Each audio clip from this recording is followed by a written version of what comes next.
That's what everyone's calling you. The Fantastic Four! Why are they doing that? Because there's 4 of you, and you just did something fantastical! Oh.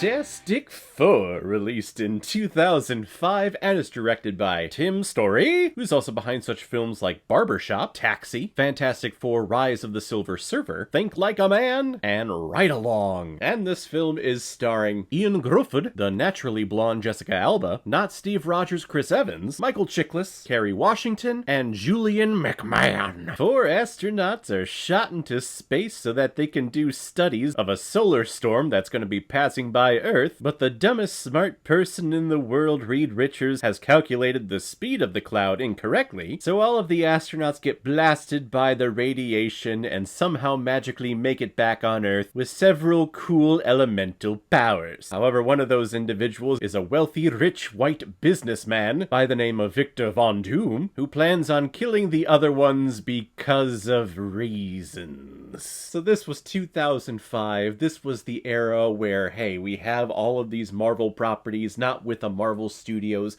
over at Fox, over at other movie studios, because Marvel had to sell them to make money, not go bankrupt, and basically stay as a company. And hell, the X-Men films did well, and the Spider-Man films definitely did well, so let's try all of these other properties that we have the rights to. Let's do it with Daredevil. Let's do it with the Fantastic Four.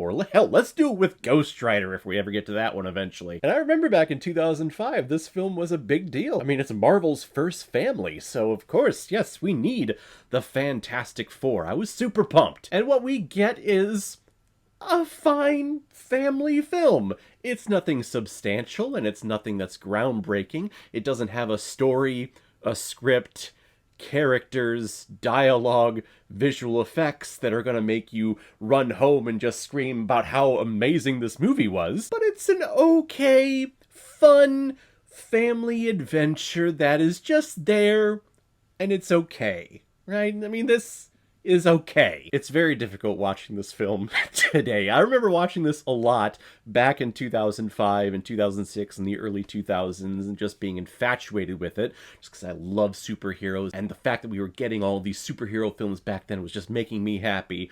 Watching it today with today's visual effects standards, even with Marvel and just other films out there, this film has not aged well. Like, not at all. The CGI of Reed Richards doing his stretchy thing, it's very fake, it's very plastic, it's very lifeless, basically. Which is funny, those are the descriptions that you can also use for Jessica Alba's acting ability in this movie. But god damn it, she's freaking gorgeous. I will say the Human Torch scenes actually have aged pretty well. It's actually okay. I mean, it's just a ball of fire on screen, so I mean, how much better can that get? And shockingly enough, like, the best part of this film is the prosthetic, in my opinion, the prosthetic of the Thing. I've watched this movie so many times, and I kept a sharp eye looking at it throughout this entire watch for this review. That prosthetic is pretty solid. It doesn't bunch up, it doesn't look fake in any way. The only thing that looks weird is that he has, you know, regular eyelids for his eyes. His eyes aren't rocks, but, I mean, there's not much you can do there. But everything else for that prosthetic that Michael Chiklis has placed himself into, it's pretty awesome, and it still holds up today, 20 frickin' years later. Everything else about this movie has not aged well. It's very surface level. We don't get into any depth of these characters at all.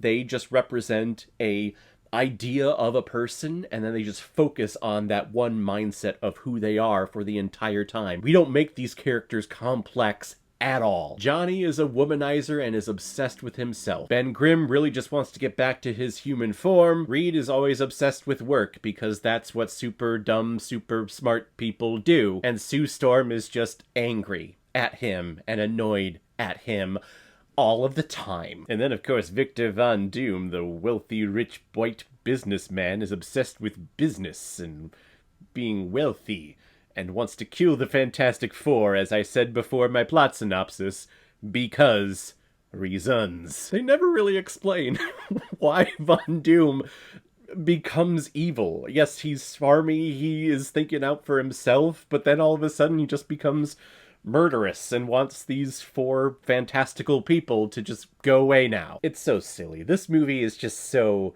silly. But it is a product of the time, and if we are going to be getting more in-depth versions of the Fantastic Four with the Fantastic Four First Steps that's coming out this weekend, if we're getting that quality of a story and of a script because of these films coming first and laying the groundwork, then you know what?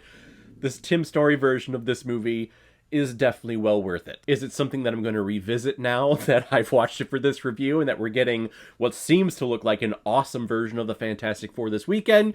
No, I probably won't. This will probably be the last time I ever watch this movie. But as I said before, it's a fine film if you're looking to introduce someone into this world and with these characters. It's a fine thing to get them acquainted with these characters and their relationship with each other. I'm gonna give Fantastic Four 2 out of 5 Blu-rays.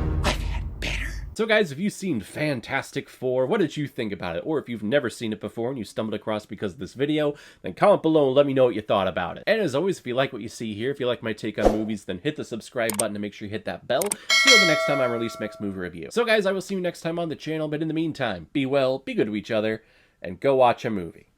Take care, guys.